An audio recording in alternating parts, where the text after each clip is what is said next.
The newsroom, where untold story is revealed.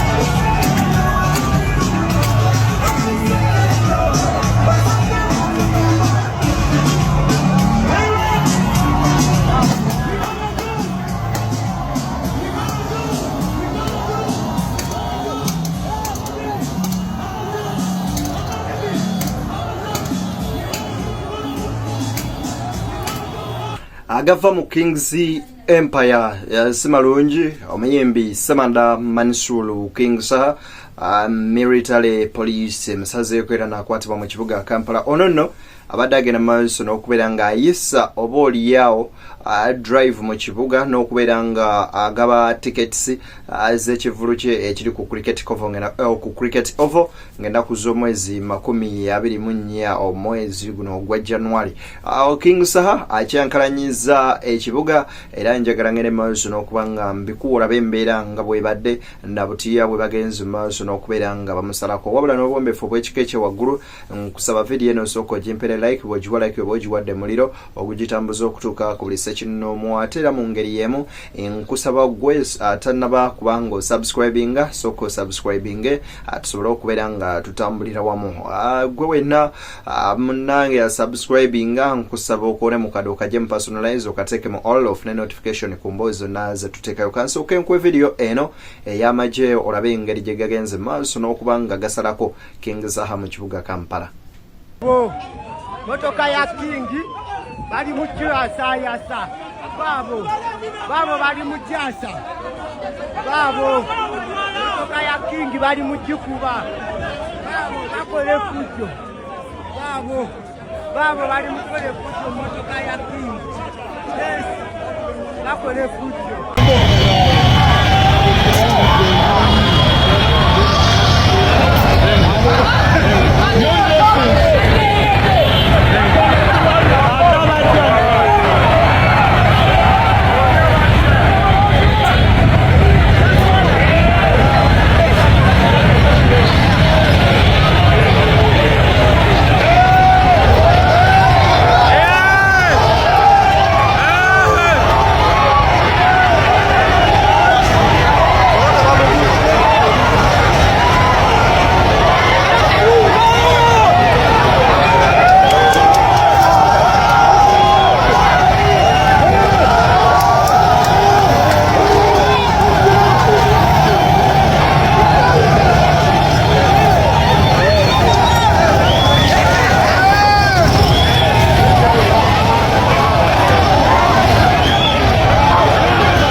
Ngabwe oluwalero lukedde ng'ennaku endala bwe zikya omuyimbi Mansulu Samanda Kings n'ayingira ekibuga Kampala nga bayimbi banne bwe bakola naddala nga balina ebivvulu ono n'akyankalanyiza emirimu n'agenda mu maaso n'okubeera nga agisannyalaza nga mpawo na kimu kigenda mu maaso era abantu ne bakuŋŋaana wali nkugambye naddala wali eri ku paaka enkadde abalese bakunkomona mitwe ng'endiga yeetenda enkuba era njagala nkuwola be Kings ngeri gyayisizaamu ate embeera mu kibuga Kampala nabutiya bwebadde.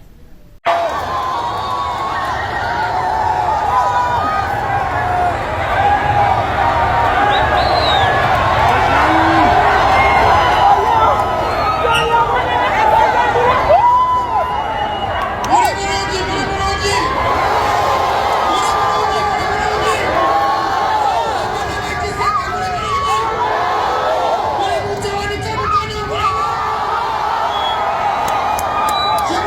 you.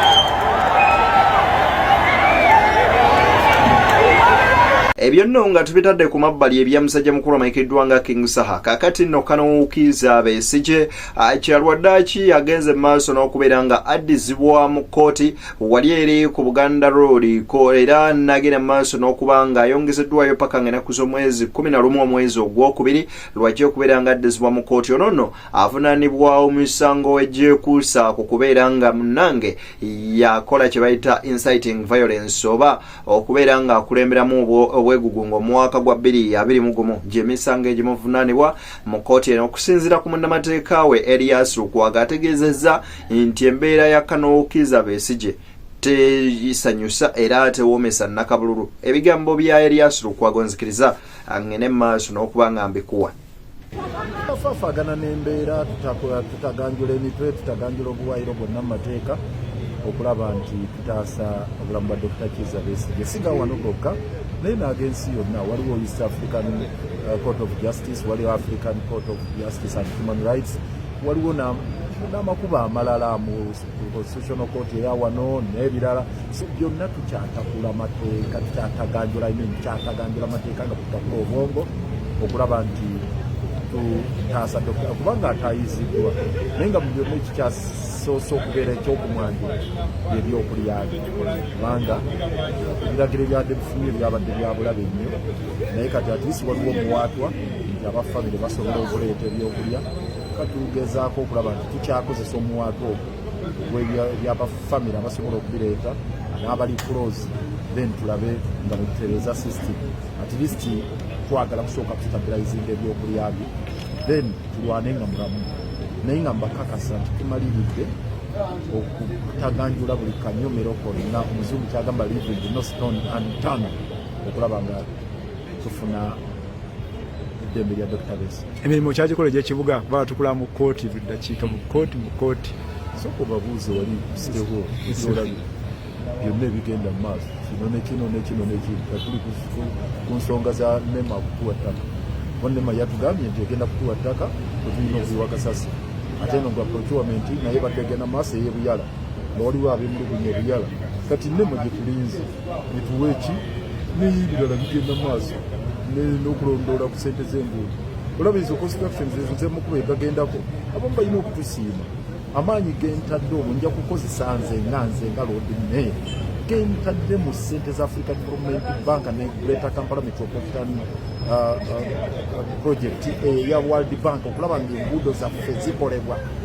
Ndowooza singa sitaddeeyo maanyi nga Lord Mayor nebyo bigunduuza bye mulaba n'amakubokubo konna gemulaba gagali wakati agakolebwa ezo singa ssente zaaliibwa ddala twalwana okuzinunula gye zaali zijje ku nguudo era amaaso tugataddewo ssebo n'okuva wano kati wendi nzikirira okutandika kulambula nguudo ekyo okulaba nti ddala bakola ekituufu kyekyo tugende okumalako looni zinebbiri nga Kampala aliko wadde yaddeko okuby'enguudo era nkakasa looni zinebbiri we zinaggwerako eya African Development Bank, KCRRP neya Greater Kampala ya World Bank ng'amaanyi gaffe getugenda okuteekamu wajja kuba wakamunyenjo. Tuli ku BTN Media Beyond the Newsroom. Nzadde niye akutuusako ensonga Kizza Besigye kinajjukirwa nti yagenda maaso n'okubeera nga akwatibwa nga kibwali eri mu ggwanga lya bannaffe aba Kenya mwaka guwedde mwezi gwa Novemba ng'ono nno yali agenze kubeera nga balonkinga akatabo ka munnamateeka amanyikiddwa nga Martha Karua era nga ono we twogerera kaakano bukyanga aleetebwa n'ateekebwa eruzira mu mbuzi ekogga tafunanga bbeiro. Ono nno abadde awezesebwa mu y'amagye emakindye ku misango egy'okuusa ku kubeera n'emmundu kw'oteeka n'okubeera nga bategeka oba oliawo olukwe lw'okuggyako omukulembeze w'eggwanga lino. Kakati abamu ku bannamateeka abo kuli Martha Karua ne lawyer Erias Lukwago bakola ekisoboka okulaba nga bafuna emirembe gya client wabwe oba mukulembeze waabwe amanyikiddwa nga Dr. Kano Kizza Besigye. Ensonga mpitirivu nnyo ze tukyagera maaso n'okuba nga tukolako mbakubiriza ekintu kimu kyokka mwekuume ate tusobole okubeera nga tuba balamu. Tusinkane mu mboozi endala mpitirivu nnyo ze tukyakolako. Mbaagaliza bye munjagaliza banywanyi subscribinga ayagala olanga naffe ate emboozi weziri n'ennamba zaffe weziri awo ku screen ojagenda maaso n'okuba nga ate tukubirako nze Deni.